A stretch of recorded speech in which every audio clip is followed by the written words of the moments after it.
The Tom Woods Show, episode 1589. Prepare to set fire to the index card of allowable opinion. Your daily dose of liberty education starts here. The Tom Woods Show. Folks, I have the best, nicest, smartest, brightest group of like-minded, friendly folks you can possibly imagine, where we learn from each other, we get outraged with each other, we rejoice with each other. It's a wonderful community of folks, and you, as a loyal listener of The Tom Woods Show, belong inside it. It's called The Tom Woods Show Elite, and you can get in there via supportinglisteners.com. Hey everybody, Tom Woods here. I don't know what to tell you about today's episode. I really don't, because Dominic Frisby is a guy that most Americans don't know, but he's amazing. He's a humorist. He's an economic commentator. He's an entertainer of all kinds. I mean, what I'm going to do is just have him walk us through who Dominic Frisby is, but he's the kind of guy I'm really glad that the Tom Woods Show has given me an opportunity to get to know. He's a funny guy, and you won't agree with him on everything, but remember my episode on how to be a human being? It's not necessary that we agree with somebody on everything. It's just necessary that we try to be human beings together, right, and learn from each other what we can. And the world would be a much poorer place without this delightful human being in it. So Dominic Frisby, welcome back to the show. Thanks, Tom. Great to be talking to you again. The bio on your website is really ridiculous. I mean, and I don't blame you. I mean, you have to record all the things you've done and are doing. But number one, you make me feel like a lazy bum. Number two, the diversity of things you've done is very impressive. And number three, it makes it very challenging for an interviewer to know where to begin. So maybe you could, we'll get into the libertarian stuff a little while, but just, I mean, you know, we did have you on to talk about your book, Daylight Robbery, on taxation. And I got tremendous feedback, and people in the U.S. were saying, who is this guy? We want to hear from him more. So I would like to introduce you a bit more to my largely American audience. Maybe you can be a bit of a tour guide at the beginning, and then I want to ask you some questions. Well, okay, I'm 50 years old, Tom, so I've been working for about 30 of those 50 years, and I've just sort of I didn't plan any of this, but life just happens, and you stumble from one thing to the other. But it is I suppose you'd call my background eclectic or something like that. And because I do so many different things, it's almost a problem, because people like to know that you're the guy that does this. You know, you're the guy that's the actor in Game of Thrones, or you're the guy that's, the comedian, or you're the guy that writes the financial stuff. They like to know that you're one particular thing so that they can put you in a little compartment in their mind. And because I've done so many different things, it's almost been my enemy. But I did Italian and drama at university way back when. And then I went to drama school to train as an actor. But I was always the best in drama school at radio. And straight away when I left drama school, I got a lot of work doing voiceovers. And voiceover work, as I'm sure you know, is, it's pretty well paid, and you're well treated. And when you're a young guy, 21, 22 years old, and you're going to auditions as an actor and you're treated like dirt, and then suddenly you turn to voiceover, and comparatively speaking, you're mini royalty, and you're well paid and you're well looked after. It's pretty obvious which route I chose. And I started earning a decent living doing voiceovers in my 20s. But when you do voiceovers, it's like an hour here, a couple of hours there. You get quite a lot of free time. And I wrote this song called The Upper Class Rap, which was a posh guy, an English upper class guy who was attempting to become a rapper. And this would have been about 96, something like that. And I tried to get it released as a Christmas novelty single. In those days, you could do novelty singles, did quite well. This was before the internet. And a friend who I'd been at university with was a music agent. And he represented bands like the Scissor Sisters. I don't know if you know the Scissor Sisters. He was quite successful. And I said, look, I've got this song. And he said, go and perform it at my brother's club. And his brother ran a comedy club in southeast London. which was the most sort of notoriously rough comedy club in London at the time. And they used to have this thing on Sunday evenings called the open spot nights, where they'd have a couple of paid acts, then they'd have all the open spots. And the audience just used to throw things at the open spots and boo them off and all the rest of it. And then they'd have a closing act. But if you did well as an open spot, you were given what was called a half spot. You were given a paid booking the following week. So I borrowed my flatmate at the time's my suit, and I dressed, and he was an estate agent, a real estate agent. So he had this sort of double-breasted pinstripe suit that made him look very important. And I wore that on the stage. And it was just after the general election in 1997 when Tony Blair had got elected. And it was absolute mayhem in the room. The previous act had been booed off. People were throwing things at the stage. It was chaos. And I went on, I was like, oh, good evening, ladies and gentlemen. My name's Dominic and I'm the rapper. And everyone it was just mayhem in there. I'll never forget the noise, just throwing stuff, calling for the compere. And in those days, it was a cassette, and the sound man put on the cassette, which had my backing track on it. And I did the song. And fortunately, it made everyone laugh. And, you know, the next minute, I know people were coming up to me in the bar afterwards and offering me record contracts. Oh, my gosh. I mean, it was just some chancery. It wasn't a genuine thing. But the club then honoured their promise and gave me a booking the following week. And I did that, and that went very well. And then they gave me another booking. And then they gave me my first paid 20, which was a full booking. And that was on the day that Lady Diana died, of all things. And that was my first 20. And so suddenly I had all these dates in the diary, and I was being paid money, and I was a stand-up comedian. And so I literally fell into stand-up comedy from voiceovers. And that took up the next, whatever years of my life. And then this would have been in the late noughties now, just 2006, something like that.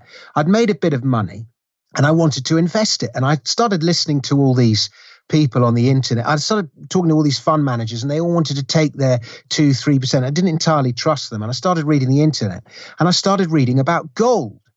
And I was like, oh my goodness me. And suddenly when you start reading about gold and gold's history as money and the relationship between money and freedom and how governments abuse fiat money and all of it, suddenly so much of how the world works becomes clear.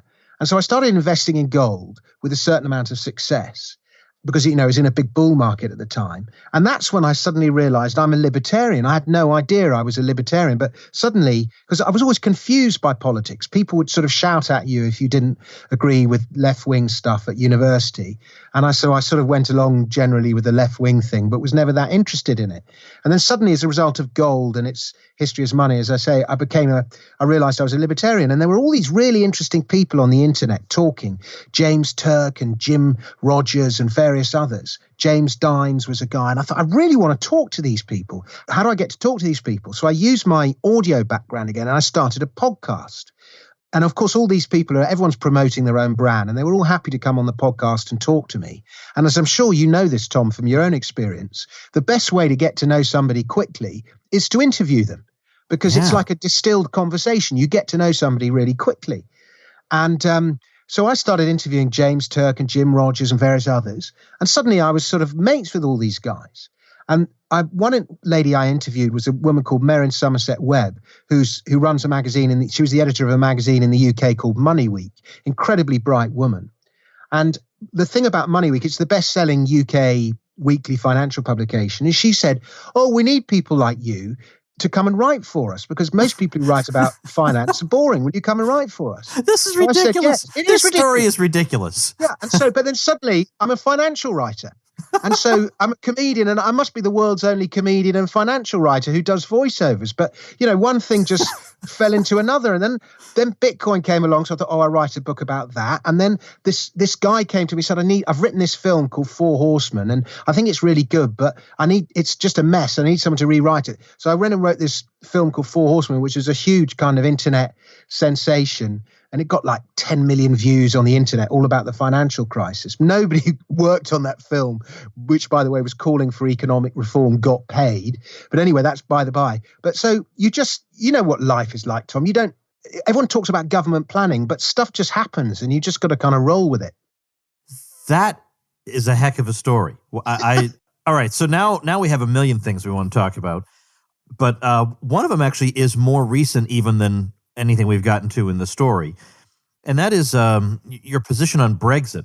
Oh, yeah. Which I share, but I do want to ask you a little something about it. Now, by the way, one thing I want to tell you about this podcast is I make sure that the language is, let's say, PG by American standards, so that when parents are driving in the car, they don't have to explain new vocabulary to their children. That's the key thing for me. So we'll just say you have a video that I just watched on Brexit called 70 million. Is it 70 million? 17. 17. That's what I meant to say. Sorry, I beg your pardon. Of course I meant to. I do know the numbers involved. 17 million, let's say, F-offs. All right? Yeah. And it is so brilliantly done because the key theme you're hammering away at is the people who were insisting on remaining in the EU were doing two things. Number one, insisting that they're better than you. Yeah. That they are better than you. They know better than you. You're a stupid backward hick, which is not the way you persuade somebody. It just isn't. And secondly, the wild predictions they made of what would happen if the UK went its own way is astonishing. So can you elaborate now in non-song form about those 2 points? Sure, with pleasure. And again, that song was another happy accident in that I've always liked songs and song lyrics. And I wanted to find a way of, like, you know, rather than having to pay an accompanist to come on stage with me and play while I do these songs, I started learning the ukulele because I'd understood that it was quite easy to get to a reasonable level quite quickly on the ukulele. And I was having this ukulele lesson. And over the course of like a few months, my ukulele, if you can imagine your sort of archetypal Englishman in a tweed jacket with a thin pencil moustache, very polite and respectful and all those things. And he was just the most polite man. And his name was Martin. And I started having these ukulele lessons. And over the course of time, I just would make the odd kind of political comment or something. And I realized that he's the most militant libertarian that you'll ever meet in your life. I mean, and, you know, really passionate about it, but he just keeps his politics to himself. But gradually, I just sort of inched it out of him that I had this militant libertarian ukulele teacher. And I said, look, I've got this idea for this song, Martin, where every time the British were told something about what was going to happen if we voted to leave the European Union, every time the English, they saw it for the BS that it was, and they just said F off. And so we started writing this lesson, and the song almost wrote itself because the things that we'd been told were just so ridiculous. And the people who told them were all, you know, whether it's President Obama or David Cameron or George Osborne or, you know, all the celebrities in the UK, it just wrote itself. And I remember doing it, and I went and did it. We wrote it on the Monday. I went and did it in a comedy club on the Tuesday, and somebody came up to me and said, that's really good. And then I phoned up Martin and said, I think we're onto something here, Martin. And Martin said, go and record it in my friend's front room. So we went to the studio it was his friend's front room, and we recorded the song on the Wednesday. And then my other friend makes videos, and we made the song on the Thursday, and we put it on the internet on the Friday. And it just went totally viral. It really hit a nerve. And it was released last March when we were supposed to leave the European Union, but Parliament had found a way of delaying it and doing all the things it was doing, obfuscating and trying to undermine the democratic vote and so on. And it just went totally viral. And all the MPs who were in Parliament and pro-Brexit were all playing it in the House of Commons. And it's literally this terrible, terrible language, but it's based on an old English folk tune. And it just hit a real nerve. And then suddenly this campaign started to get the song to number one. And it nearly got there. And, you know, it was number one in the Amazon charts, and it was number one on iTunes. And the only reason it didn't get to number one properly is the way that the charts are calculated with streaming and so on. That's our equivalent of your Billboard charts. It's really hard to compete against the record labels. And so suddenly I'd written this accidental, nearly number one song. And like I say, it was all just accident. I don't know. It's very rare that a guest leaves me totally speechless, but I just love your life. I love your life. What an interesting life it is. All right. I want to follow up on this with a couple things. First is more of a philosophical question. I encountered on Twitter, see, right away, you know, this story is going downhill, somebody who describes himself as an anarchist who favored Remain. And I thought, how could you be an anarchist and say, I want the biggest governmental structure I can find, and I'm going to support that. Like, I'm not happy enough with my own government. I need another big one over on top of that, and I'll call myself an anarchist. I thought, this guy is an archist. Clearly, he's not an anarchist. Like, what could he be thinking? And yeah, I want to tell you just to be fair to the guy, what his response was. It was as follows. He said, think about the practical effect of the EU. What is the practical effect? The practical effect is it brings about the freedom of movement, the easy, convenient freedom of movement of people and goods over a huge expanse of territory. And that is the sort of thing that an anarchist wants to see. And so if you have Brexit, that's going to break down. Now, there are two possible responses to this, it seems to me. Number one is to debate whether that breaks down. But number two, what would be the source of restrictions on freedom of movement or of people or goods, if not government? So why wouldn't the anarchists just be upset at the remaining states, at the states themselves? They're the ones creating these obstacles. Now, one way to deal with the obstacles is the EU, and the other way is to be really, really an anarchist, really opposed to these states, and tell them to knock it off. So how do you respond to something like that? Well, firstly, an anarchist and a libertarian is sort of, I suppose you'd call a libertarian a minarchist. But some of us do think of ourselves as libertarian anarchists. Yeah, I mean, I get that. Some days I'm a minarchist, some days I'm a classical liberal, some days I'm a libertarian, some days I'm an anarchist. It's sort of, I'm a bit inconsistent in that regard, but I certainly believe that taxes should be 10% of GDP and not 40 to 50% of GDP, put it that way. Or government should be 10% of GDP, not 40 to 50%. But anyway, leaving that aside for the moment, the leave for me has to be the libertarian stroke anarchist position, because by definition, you are removing a layer of government. Now, it might be that in leaving, you end up replacing that layer of government with even more government, in which case, your friend the anarchist's argument might hold some water. But, most libertarians were in favor of leaving the EU. They wanted more localization and less centralization of power. Now, onto the free movement thing. Now, I think if you're a true anarchist or a libertarian, you don't care about free movement. You believe in no passports, no national borders and all that kind of thing, which is something for which I have a lot of sympathy. But if you have an expansive welfare state, with the state providing education and streets and healthcare and all these things that the state does in Europe and to a slightly lesser extent in America, then you can't have open borders. The two are mutually incompatible, because otherwise you get into a huge argument. You can't have open borders and have existing taxpayers paying for all these things. The system of government and infrastructure just can't cope with it. So I really do think when you get into the immigration argument, it's a straight argument. If you want open borders, then you can't have a benevolent and expansive welfare state. If you want closed borders, then you can. So, as a libertarian, I would argue for no borders and no welfare state. But I have a lot of sympathy for people who, and the other thing with immigration is in many cases, I just think mass immigration, mass movement of people is inevitable. But whether it's people displaced by war, by famine, by economic hardship, by lack of water, all the various things that are going on in various countries around the world, there are more and more people in the world and more of them are on the move than ever before. So it's inevitable that there's going to be mass movement of people.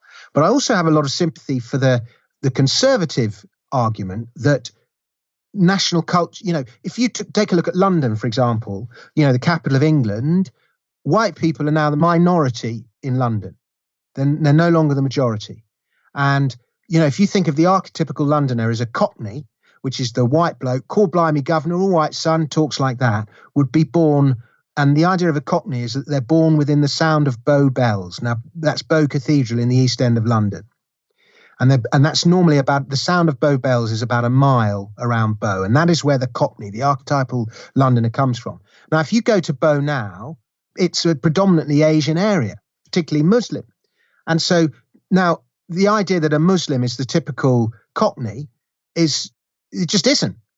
Now, it sounds like I'm criticizing Muslim people here, and I'm not for a second. The point I'm making is that the Cockney, which is the archetypical Londoner, it just no longer exists in the way that he used to. So that particular aspect, rightly or wrongly, has disappeared from, or is disappearing from London tradition. They've had our sort of own version of white flight, and they've all moved to Kent and Essex and so on. Now, I'm not saying that that's a good or a bad thing. I'm just saying that is what has happened. And a lot of, conservative English people feel threatened. They feel that their traditions, their cultures, their ways of life are being undermined by this large immigration. So, my stance on it is if somebody wants to go from A to B, let them. But it's sort of almost been sponsored by government planning, this mass immigration. And I'd much rather it happened organically, put it that way, rather than as a result of government economic intervention. There's this whole thing, we've got to pay for the NHS. One consequence of immigration is it really has pushed down wages. And again, as a consumer, I like that because it means I get cheaper products. But I also have, and often, the immigrant workers are often very good. The standard of their work is often very high. But on the other hand, it has meant that the working class British people have had this huge downward pressure on their wages. And so, and employers are obviously going to employ the guy who does the best job for the least possible price. And that's put downward pressure on working class wages and has contributed to this huge wealth gap that we have, not just in the UK, but across the West. And so, again, I understand working class resentment to immigration because of this, it's tangible that it's affected their wages. So it's really not a simple argument at all. And you can't be pro-immigration or anti-immigration. But I come back to my initial point. If you want an expansive state, then you cannot have open borders. And that is what Europe is struggling to come to terms with at the moment. Well, at the risk of turning the whole episode into this topic, which I prefer not to do, I'll just point out, I personally think one of the weaker arguments is this argument about wages, because the same sorts of effects seem to occur sometimes with the introduction of a new technology that is very, very beneficial to society at large, and that particular concentrated groups might want to stop that for their own individual perceived benefit. But if we all stopped all these things, we would all be poorer. And in the long run, we actually do better off with the introduction of the technology. But, Tom, I completely agree with you. I'm merely articulating the dissatisfaction. I totally understand that. Feel about it. I do understand that, and I think the sorts of things you're saying are the sorts of things that, let's say I'd like to call them the sophisticated libertarians. They're not really. They think they are. They want to be. They desperately want to be thought of as sophisticated. These are the sorts of things they would turn their noses up at. Oh, what a bunch of collectivists that they care about their culture.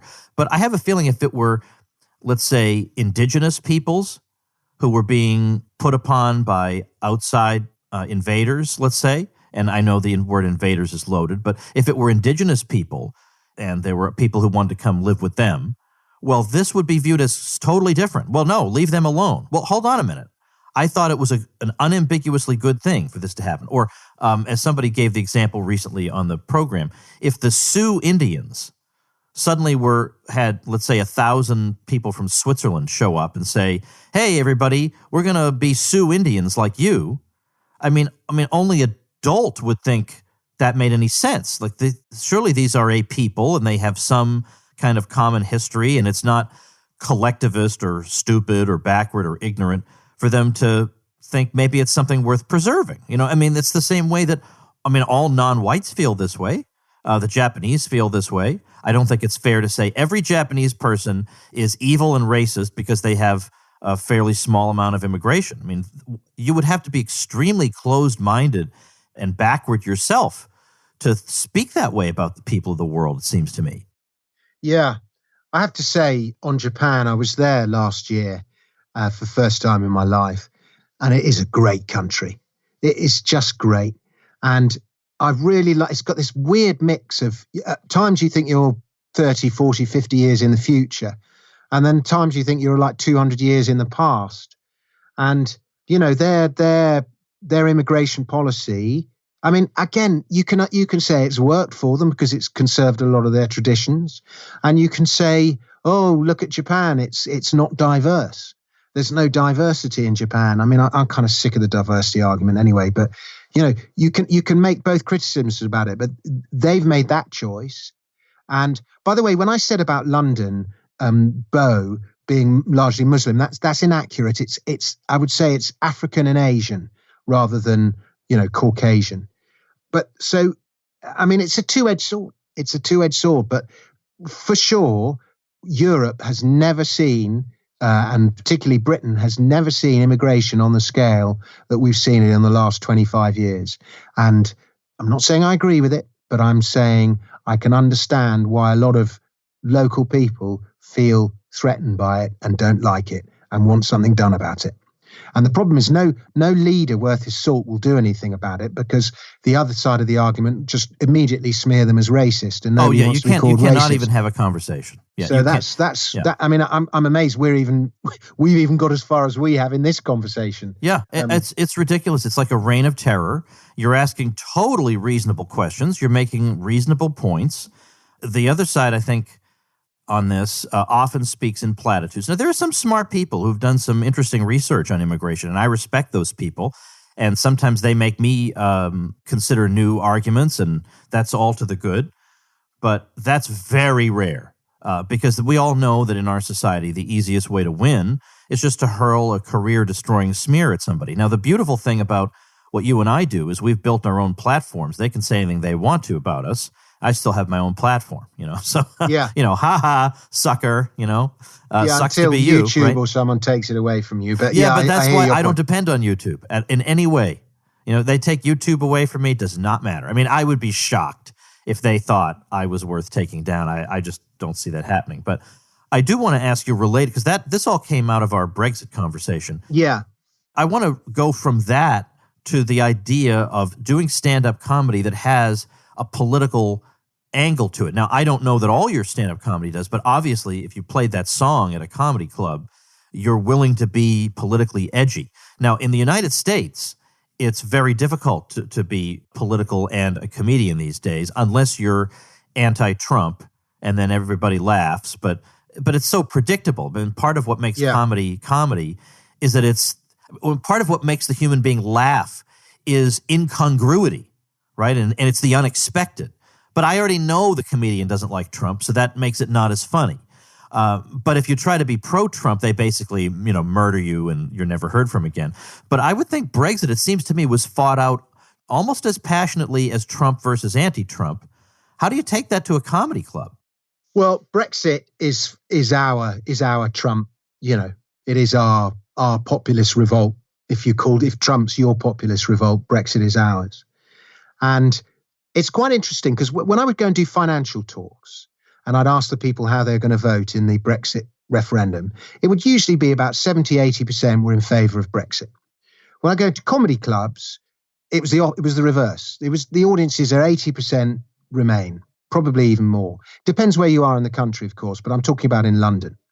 And, among comedy audiences, that's sort of, the sort of people who like Bernie Sanders, the sort of people who like him, like Jeremy Corbyn, got that sort of left-wing worldview, think that, some kind of government response is the answer to most things. That kind of worldview dominates most comedy audiences, particularly in London. Left, not even that as left as Bernie Sanders, but just left of centre, from, social democrat, slightly socialist, left-wing worldview. And a lot of people on that side of whereas, what tends to happen is if a guy's doing, anti-right-wing stuff in a comedy club, most right-wing audiences will just put a stiff upper lip, smile politely, and the act moves on. Whereas if a right-wing guy does stuff to a left-wing crowd, the left-wing crowd will often be a lot more aggressive with that comedian. So I tended to avoid politics in my act because and particularly because I MC a lot and I'm the host. And I just didn't want to, I don't want to split the room 50-50 or 70-30 or whatever. I don't want to get into political arguments. They're not that funny. I'm just the host, the nice guy. So I just did that. But then I started writing the songs, and the songs are, of course, a lot more political, and it's harder to heckle a song because you're playing music. But I tend to do if I'm just doing a regular comedy club in a regular part of town, Birmingham or London or Oxford, I tend not to be that political. If I'm doing a night where people have come to see me, or where it's overtly stated that it is because there's this new night called Comedy Unleashed, for example, where it's free thinking. It's called the Free Thinking Comedy Club. And the idea is you can go there and have wrong opinions and say them without fear of being lynched or excommunicated or whatever it is. And so it's a great, so I've been very political in there. And most people in that audience tend to share my sort of libertarian worldview, whether it's a left or a right-leaning libertarian, but they're quite anti-authoritarian. But yeah, so if it's people coming to see me or a particular night, then I'll be political. But if it's just a regular comedy night, then I'll blunt the blade a little bit. And probably as a result, the comedy won't be as good. Oh, geez, this is, it's so interesting that you've been able to balance all these different careers in just one person, because each one of them is something that generally a person spends a lifetime, honing and getting better at, learning more about. And you seem to be, I mean, it would be unimpressive if you did all these things and you did each of them extremely badly, but you do all these things and you do them all very well. So the fact that you stumbled into stand-up comedy, that's a field that can chew you up and spit you out. And it's done that to me many times, Tom. Well, let me ask you one thing before I let you go, just because I'm curious about every comedian whenever I talk to them. I've only a couple of times been in an audience where a comedian has lost the audience. He's bombing. And once you lose them, it's extremely difficult to get them back. Yeah. Have you ever been in that position? Not because of politics, but just because your jokes aren't landing for some reason. Have you had that experience? And if so, how do you come back, or do you come back at all? Tom, I've died more times than I care to remember. And, we used to have a comedian. There was a guy called Steve Bowditch, and he used to say, old school of the circuit, and he used to say, you're not a comedian until you've died. That was one of his sayings. He used to say, every comedian has died. And the bigger the death, the greater the comedian in some cases. I've seen some epic deaths. I remember there was this gig once in Nottingham, and there was a comedian called Johnny Vegas. And you know that scene in the film about Andy Kaufman with Jim Carrey when he starts reading, I think it's Catcher in the Rye, or he starts reading some book, and gradually the audience one by one just get up and they all start filing out until there's one person left in the audience. Well, this gig in Nottingham was 3,000 seater, and they did exactly that. Oh, my. I mean, not to me, to another comic, but I mean, I've had epic deaths. My first act was this rap. And, because it was a funny act, I got promoted to doing regular spots very quickly, but I hadn't actually developed any skills as a comedian yet. I just did the act, which was this sort of rap, and it either went well or it went badly. And if it went badly, I didn't have the equipment to get out of jail, so to speak. And for some reason, if I went on first, it would always die. As long as I went on in the middle, it would storm. But if I went on first, it needed like a regular guy doing stand-up first to offset it. And so, yeah, I've died particularly early in my career many, many times. And it's like, I draw the comparison with boxing. When you see a boxer and there's the guy who wins the boxing fight and he's the alpha male of the room and he's cheering and everyone's celebrating. But always when that's going on, look at the guy who's just lost. And he is a broken man. He's no longer the alpha male. And when you die, it's, there's always like a little gap around this guy. People keep their distance. And when you die, nobody wants to talk to you because they don't want to get the lurgy, whatever you've got that's made you die and made the room. Nobody wants to talk to you. So there's always, you can see the black cloud of depression above a comedian's head when they've just died. It's almost visible. And there's always a sort of an uncomfortable silence if the act's sitting in the, nobody wants to talk to him because they don't want to catch the illness. They don't want to get the coronavirus. That is very, very interesting. Well, that's beautiful thing about what I do is it's not live. And if I do a terrible job, I can always chuck it or re-record or whatever. So what you do takes real stones, let's say. So where can people find out more about Dominic Frisby? Well, I've got a Facebook page called The Dominic Frisby if you want to follow me on Facebook, and I've got a YouTube channel. I've actually got two YouTube channels, one for comic songs and one for more serious stuff. And on Twitter, @Dominic Frisby. And I suppose YouTube or Twitter is the best place. And I'm posting songs and videos all the time. So, watch them, like them, share them, all those kind of things. And thanks very much, Tom, for having me on the show.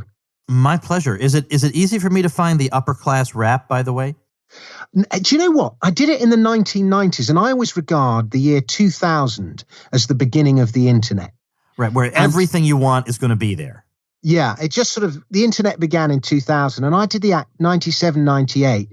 And so there's a couple of references to it here and there, but it's just in that bizarre kind of thing that there's just no record of it on the internet. I've got an audio version of the song, but there's no videos of it. And so anyway, my more recent stuff's better. All right. Well, I was just wondering because for thoroughness, I wanted to put it on the show notes page, but I am going to put the Brexit video that I watched. Yeah, I can send you an MP3 of the Upper Class Rap. If there's a place I can get it hosted, I'll put it up there. All righty. Good stuff. Okay. Thanks again, Dominic. We'll talk to you soon. Looking forward to our lunch in London next week. Yeah, it's going to be great fun. Okay, folks. Now, that is that for today. But tomorrow we got Peter Schiff coming back on, and I am taking suggestions for questions from my supporting listeners. I've already taken them, so if you're in the group, the episode's already been recorded. So when I have Peter Schiff on, I let people who support my show ask the questions. So Peter's come back on. It's a great conversation. We got that. Scott Horton is going to round out this week. And then next week, beginning with episode 1592, yes, folks, it's Walter Block week on the Tom Woods Show. And that's going to be a ton of fun, too. So if you haven't subscribed, please do so, tomwoods.com/Apple. And, of course, get my latest free ebook, AOC is Wrong. You think, I already know AOC is wrong. But do you have all the facts and figures? Well, doggone it, you will when you get this free book over at AOCiswrong.com. And I'll see you tomorrow. Become a smarter libertarian in just 30 minutes a day. Visit tomwoods.com to subscribe to the show for free, and we'll see you next time. Like the sound of The Tom Woods Show? My audio production is provided by Podsworth Media. Check them out at podsworth.com.